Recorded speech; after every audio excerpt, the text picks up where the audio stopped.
Okay. Alright, so this is what we're going to make.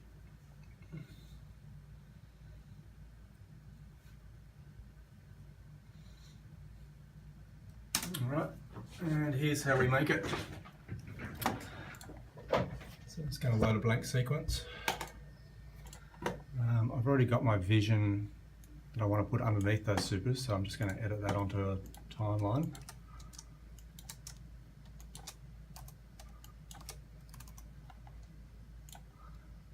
Okay, essentially that's my background. It's just one shot.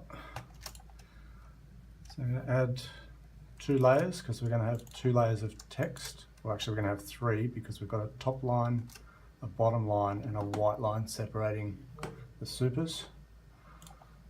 So just clear monitor just to get that out of the way. And we're going to jump over to tools and create a title. So where's title tool? Oh, sorry, clip, title, new title. I'm going to go into Marquee. Turn off our background. Select our Save Title area. Select the title tool. Draw a box. Doesn't matter if it's the inside or outside box. Just make it fit one of the boxes. Our first super in caps is round 1. You can highlight that. I know the text file that I want, the text type I want is home something or other. So HU, home Gotham bold. Yes, that's what I want.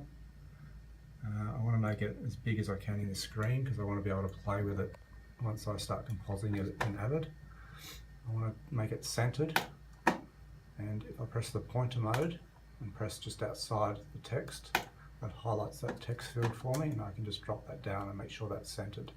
I highlight that text, Control C, File, Save to Bin, paste the file. Avid will ask me which bin I want to save it to. Effects is where I'm happy for it to save to. Save, go back down the bottom and select the Marquee tab. Reduce my font size to 90 or whatever, doesn't matter. And the second line is Eels 4, Broncos 17. And just make all that a little bit bigger. And we just want to add some variations in size. So we can highlight the 4, go to the size, and we've got a little up and down arrow which we can slide and make the text whatever size we want. That's the quickest way to do it. Broncos is the dominant team in this piece, so that's going to be bigger than Eels. And probably a little bit bigger than the 4. We can make 4 a little smaller.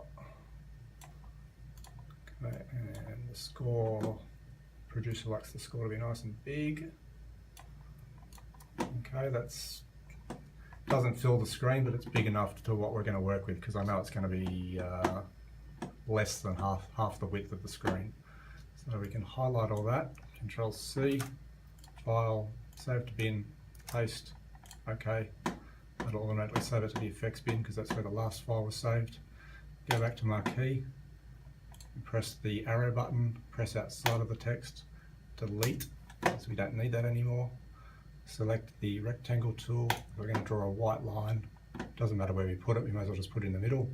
Start outside the box, just in the grey area, and just draw a thin white line. And we go File, Save to Bin, white line. Okay. And go back to Marquee and close Marquee. Alright, so on our timeline, doesn't matter which super you put first because they're not going over the top of each other, so there's no layering problems. They're always going to be separate to each other. So we'll load up round 1, scrub in a little bit on round 1, never using the first frame. Lay that onto the next layer on your timeline.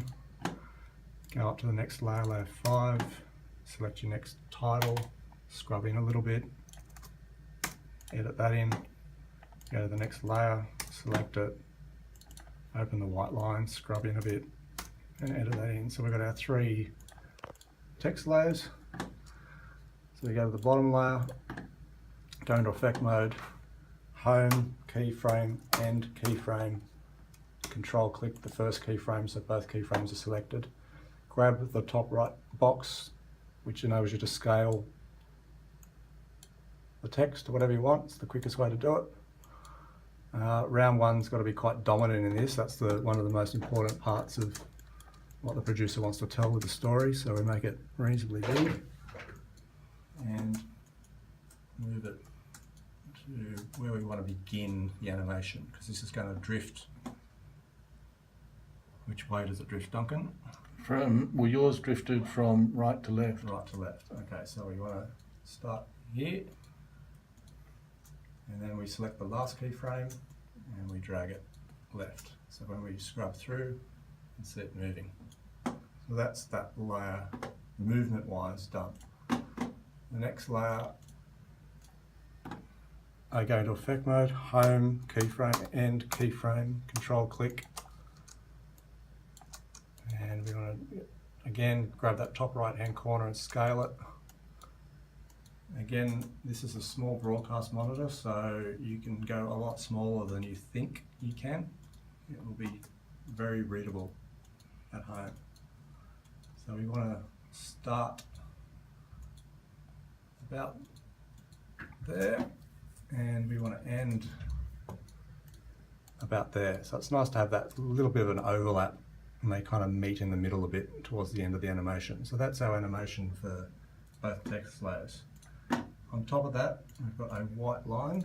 So we just go into effect mode again, home, keyframe, and keyframe, control click first keyframe.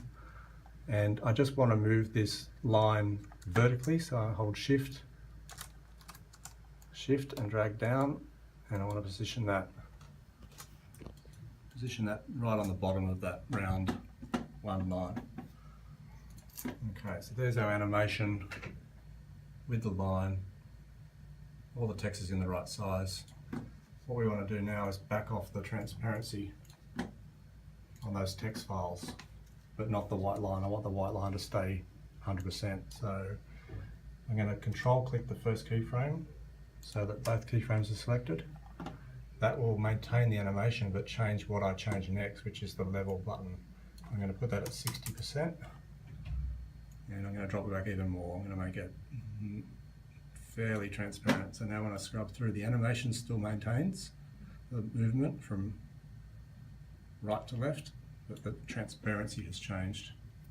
So I go up to my next layer, which is the score, and I make sure that both keyframes are selected, and let's put the level, foreground level at 60, and that's pretty much what I wanted. It's just a little bit less transparent than the round. Okay, so when we turn on all the layers, we've got a nice crisp white line. I'm actually going to drop that round one back even more in transparency, making sure I've got both keyframes selected. And I'm just going to slide it and make it even more fainter, so there's a bit more variation. Okay, so there's our animation with the transparency levels and everything set. So what we want to do now is we've got this texture in this bin that we're going to put behind the text, just to give it a bit of a backdrop. It's just a freeze, okay, but it's got a nice amount of variation in it. That's the one you used, wasn't it? Just grab, maybe it was the same one. Let's match that. So this is the texture I want. I'm going to create a freeze frame of that. Actually, it's already a freeze frame, so I'll just grab a subclip of that. Call that BG for text. Okay, load back up the sequence I was working on. Now we've got two text fields. I want to add a circular or an oval shaped white with this texture onto both of those. So 2 elements means I need 2 layers, 2 blank layers. So I'm going to insert 2 blank layers above the background but underneath the text. And that was Control-Alt-Y. Control-Alt-Y to insert. Pick the layer you want to insert the layer onto. So I'm going to just drop that in, making sure that I scrub in a little bit. The reason I scrub in is because if I collapse that entire composite and add a transition with a centered at cut transition, it needs the tails before that first frame. If I'm on the first frame, I don't have tails. I can only do a starting at cut. So we drop that in. Okay. First thing I want to do is, in my effects menu, you go to blend, 3D warp, and drop that onto layer 4, which is that orange background. Go into effect mode, home, keyframe, end keyframe, control click, and I want to resize this background so I can fit sort of more bright areas and dark areas.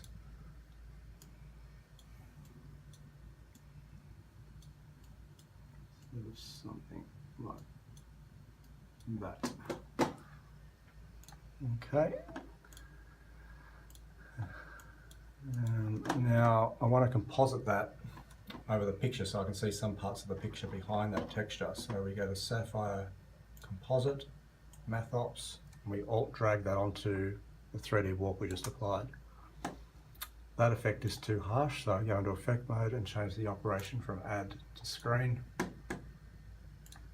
And I'm happy with that now, so what I can do is highlight that layer, making sure that I'm not in effect mode, so the layer highlights. I can collapse it, which enables me to then do a wipe to the layers below using an animat. So I go in my effect menu, I alt drag an animat onto that collapsed layer, go into effect mode, select my oval shape, draw an oval shape, making sure I'm at the start. Oh, that's an important thing, isn't it? I remember that. You say always start and Yep. with all your effects. Yep. Or anything you're doing. Yep. Don't start in the middle, start in the beginning. So I've got an effect, we're going to just blur that out a little bit with the feathering.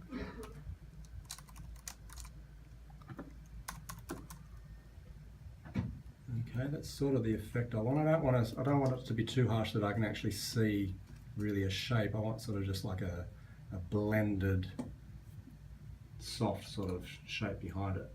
And you can see that there's a problem with the right hand side, that I can see the edge of that orange background. So I'll just get the shape right first.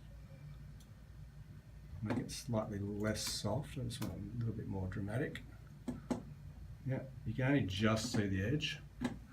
So making sure that I'm out of effect mode, I double click on the layer that I want to jump into. This is opening the nest. That shows me my collapsed layer. I open that up. That shows me my Math Ops. I open up the Math Ops and that will reveal the 3D warp.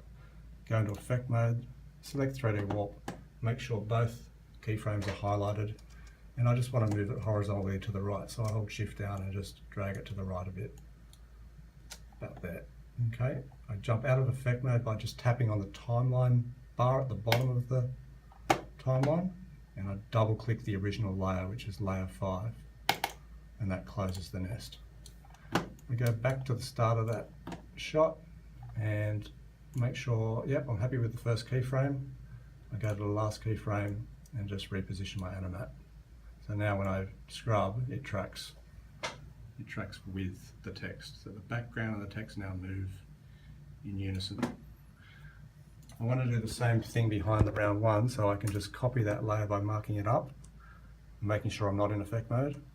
Hit Alt-C, that copies it into the buffer or the clipboard, and I paste that into the layer above it. I go into effect mode,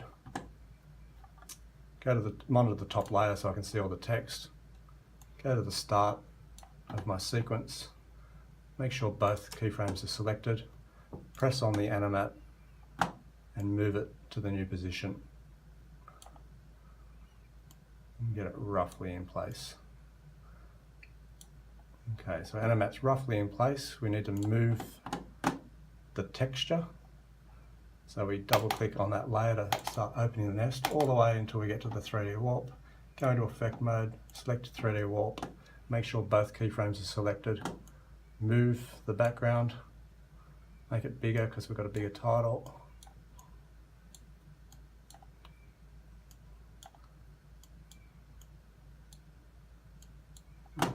about right. Oh, sorry, yeah.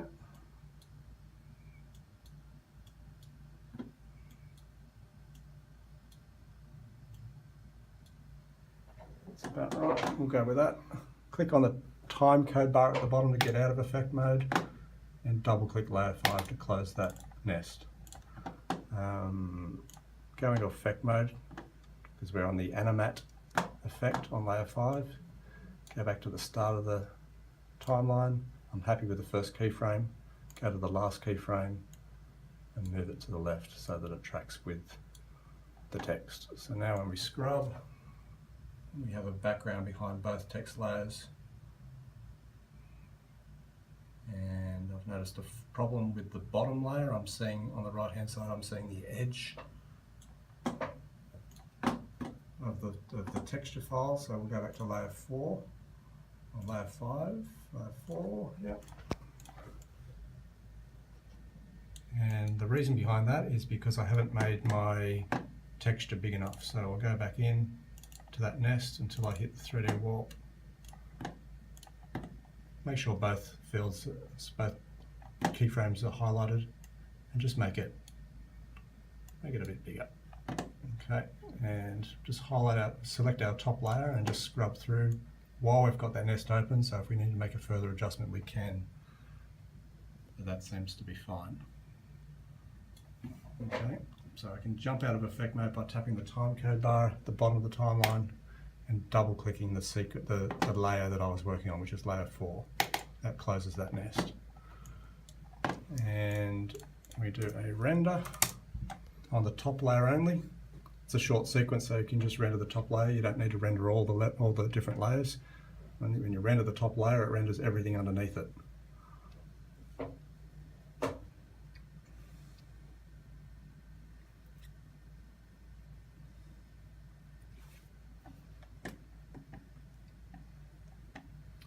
And then if you look at the monitor, play that effect back. And that's what we've got. We've got a bit of an edge there, but we can fix that. But that's basically the same way we did it. Basically how you build that effect.